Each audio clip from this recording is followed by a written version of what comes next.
자, 여러분 안녕하세요. 아싸맨입니다. 오늘 제가 소개시켜 드릴 차량은 코란도 리스펙 2020년형 코란도 새 모델입니다. 리스펙은 그 리스펙트, 고객을 존중한다는 뜻도 있지만 리스펙, 코란도가 작년에 나왔죠. 스펙을 좀 조정을 해서 다시 내놓았다, 그런 의미인데 2020년형 코란도에는 어떠한 또 상품성의 개선이 있는지 한번 같이 알아보겠습니다.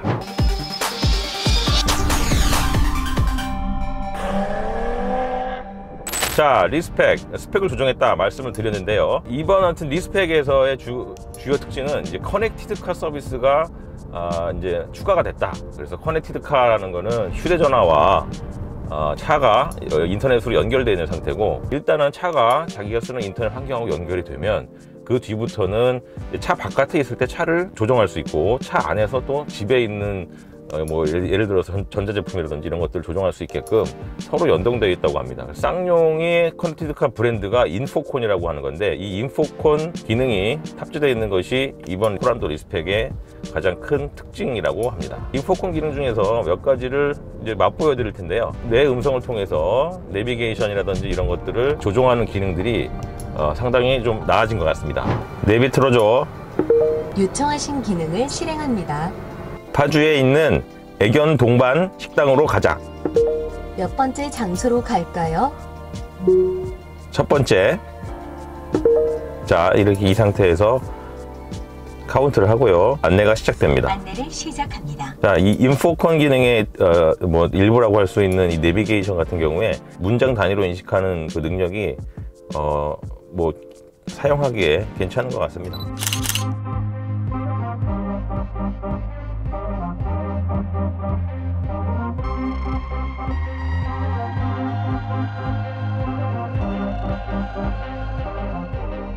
차를 제가 이번에 한 3일 정도 좀 길게 시승을 해봤는데, 일상적인 주행에서는 어떤 뭐 출력의 부족함이라든지 이런 부분들은 없고, 쓰기에 어떤 편의성들이 상당히 좋게 세팅이 되어 있다. 그래서 일단 일상적인 주행, 그러니까 한 80km 이하로 주행할 때는 상당히 안정적으로 잘 뭐 달리는 것 같습니다.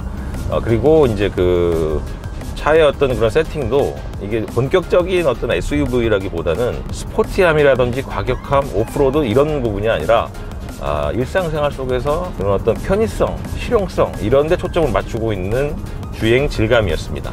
코란도의 이제 주행 모드는 총 3가지입니다. 연비에 초점을 둔 노멀 모드가 있고, 그 다음에 스포츠 모드, 그리고 이제 윈터 모드, 이 3가지가 있는데, 자, 보시다시피 이렇게 다이얼 형태로 되어 있는 다이얼을 조정을 하면 되는데, 한 번씩 툭툭 치면 노멀이 됐다가 스포츠가 됐다가 윈터로 바꿀 때는 길게 돌려야 된다고 합니다. 이런 기능들이 이제 직관적으로 여기 손이 딱 가는 자리에 있어 갖고 탁탁 치면서 쓰기에 좀 편하게 돼 있는 것 같아요.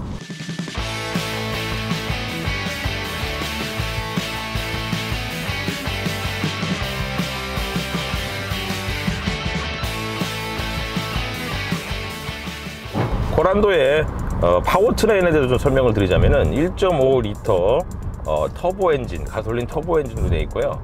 그리고 미션이 이제 지난 세대 코란도 때 이제 말이 많았던 게 이제 그 호주 뭐 미션을 썼었는데, 그거를 이제 티볼리부터 일본 아이신 6단 미션으로 변경을 했죠. 주행을 해본 저의 느낌으로는 이 차의 토크를 저 RPM 부분에서 거의 다 써버리는 느낌이 든다. 상대 차량을 추월하려고 할 때 좀 순간적인 가속을 하고 싶을 때 기어 단수를 내려주면은 이런 식으로 RPM을 좀 뽑아 쓰는 정도가 다른 차에 비해서 좀 힘이 딸리는 느낌이 듭니다. 이 주행에서의 특징은 일상생활 속에서 쓰기에는 상당히 정숙하고, 또 뭐 이런 어떤 파워트레인도 충분히 만족스러운데, 고속 주행을 하는 데 있어서는 다소 좀 버거워하는 모습을 보이고, 또 차량 안에서 느껴지는 엔진 소리라든지 이런 것들도 속도를 더 내면 낼수록 또 차의 엔진 소리도 크게 들리고, 그런 부분들이 이 차의 특성 자체가 빨리 달리기 위해서 쓰는 차는 아니다. 코란도는 원래 찝차로 유명했던 차 아닙니까? 그리고 디젤 엔진, 출력이 이제 토크 쪽에 초점이 맞춰져 있어서 힘이 센 차량이다, 마초적인 이미지 이런 것도 있었는데, 이 코란도가 옛날 생각하는 그런 찝차가 아니라 도시명 SUV로 바뀌었고, 그래서 차의 주행적인 질감도 바뀌었다. 코란도의 디자인 컨셉은 요즘 트렌드를 반영하듯이 와이즈 앤 로우 형태라고 보시면 되겠습니다. 경쟁 모델인 현대의 투싼과 비교해 보더라도 전고는 짧지만 넓고 낮아졌습니다. 앞모습에서의 특징은 티볼리를 닮았다는 평가가 많죠. 티볼리 디럭스타 이렇게 생각하시면 되고, 자, 앞모습의 얼굴 부분에서 이 반을 갈라서 윗부분은 티볼리하고 비슷하다고 보시면 되는데, 하단의 범퍼 부분을 보시면은 이 부분이 사실 뭐 폭스바겐에 있는 SUV 차량들을 좀 연상시키는 측면이 있는 것 같습니다. 그리고 이 얼굴에서의 이 테마는 3자예요. 3자여서 이렇게 라이트도 3개로 되어 있고, 여기도 3줄, 그리고 앞부분에 이런 크롬을 장식한 이 앞부분도 3줄 이렇게 되어 있습니다. 자, 좀만 가까이 오시면, 자, 이 바람이 지나는 이 길에서도 여기도 앞에서 보여드렸던 그 3자, 그게 이렇게 표현이 되어 있어서 여러 가지로 디테일에 상당히 신경을 많이 쓰는 느낌이 듭니다. 앞부분에서는 사실 작년 모델과 큰 차이가 없고, 올해 모델의 특징은 이 코란도 이 레터링이 원래 여기 이 가운데 부분에 붙어 있다가 위로 올라왔고, 자, 이런 식으로 무광의 크롬으로 처리를 해서 좀 산티나지 않는 느낌으로 잘 표현했다는 느낌이 듭니다. 지금부터 한번 트렁크 한번 보실까요? 자, 트렁크가 이렇게 열리고요. 전동 형식으로 되어 있습니다. 자, 보시다시피 트렁크 공간은 여유롭게 확보가 되어 있는 상황이고요. 트렁크 안에 여러 가지 장비들이 있는데, 이런 식으로 이 뒤에 불을 이제 껐다가 켰다가 할 수 있는 기능이 있고, 트렁크는 이렇게 공간을 분리해서 쓸 수 있는 형식으로 되어 있고, 여기 공간도 충분히 확보가 되지만은 이제 이거 여시면은 밑에 또 이렇게 넓은 공간이 또 나옵니다.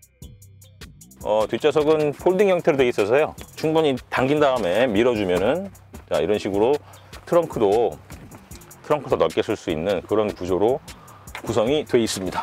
이번 코란도의 가장 큰 장점이 동급 대비 2열의 공간이 넓게 빠져 있다 라고 말씀을 드릴 수 있겠습니다. 제가 운전을 위해서 이렇게 앞좌석을 설정을 해 놓은 상태에서도 무릎의 공간이 충분히 남고, 또 다리를 이렇게 꼬고 앉더라도 이렇게 충분히 공간은 확보가 되고요. 이런 공간적인 특징은 앞서서 이제 경쟁 모델과 비교를 했을 때 차의 길이는 짧아졌다, 하지만 넓고 낮아졌다라고 말씀을 드렸는데, 휠 베이스에 있어서는 또 경쟁 모델보다 약간 긴 측면이 있어서 이렇게 뒷좌석을 잘 뽑혀져 있습니다.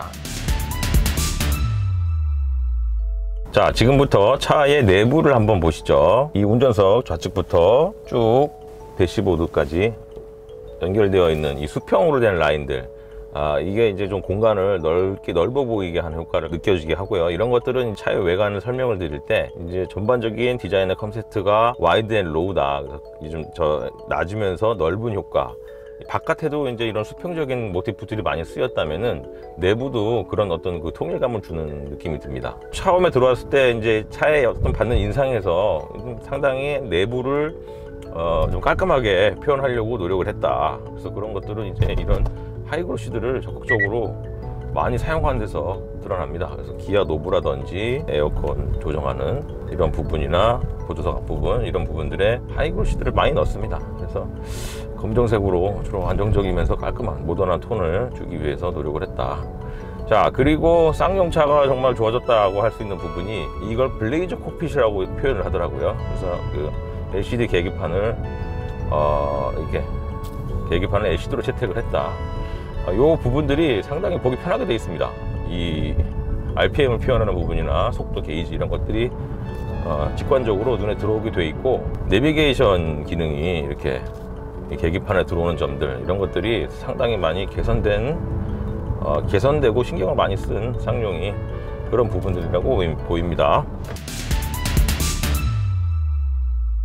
자, 지금까지 코란도를 여러분과 함께 리뷰를 해봤는데요. 코란도에 대해서 제가 드는 생각은, 이 4인 가족을 위한 SUV, 그리고 뭐 마이 퍼스트 SUV 이런 얘기를 하는데, 이제 도시명 SUV에 처음 입문할 때 어떤 그 편의성과 실용성, 이런 부분들에 대해서 만족감을 주는 그런 차라고 평가할 수가 있겠습니다. 코란도는 지금 쌍용의 주력 모델이죠. 판매량이 그러면은 왜 예상보다 높지 않은가, 이런 거, 이 문제를 놓고 이 코란도를 이제 타는 유저들이라든지 아니면 뭐 업계 혹은 기자들 얘기들이 많은데, 그 분석 중에 하나가 이제 코란도의 정체성과 관련된 부분입니다.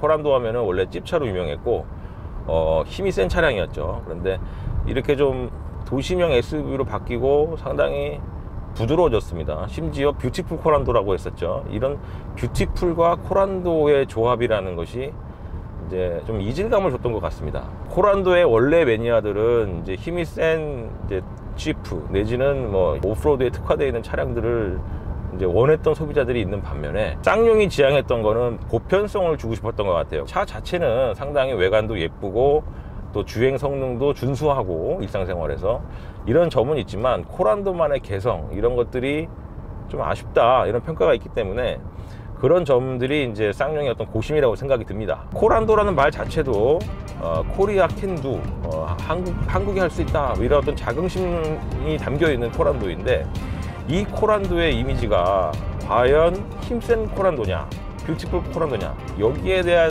그 이미지 정립이 중요한 것 같아요. 어떤 부분에서 쌍용이 강점을 가질 수 있느냐, 현대 기아차와 같은 이미지로 갈 것이냐, 쌍용만의 어떤 그런 개성으로 갈 것이냐, 이런 부분들이 잘 정립이 돼서 더 멋진 차량이 나오기를 기대해 봅니다. 자, 여러분, 지금까지 코란도 리뷰를 보셨습니다. 저희는 다음에 더 멋진 차량으로 찾아뵙겠습니다.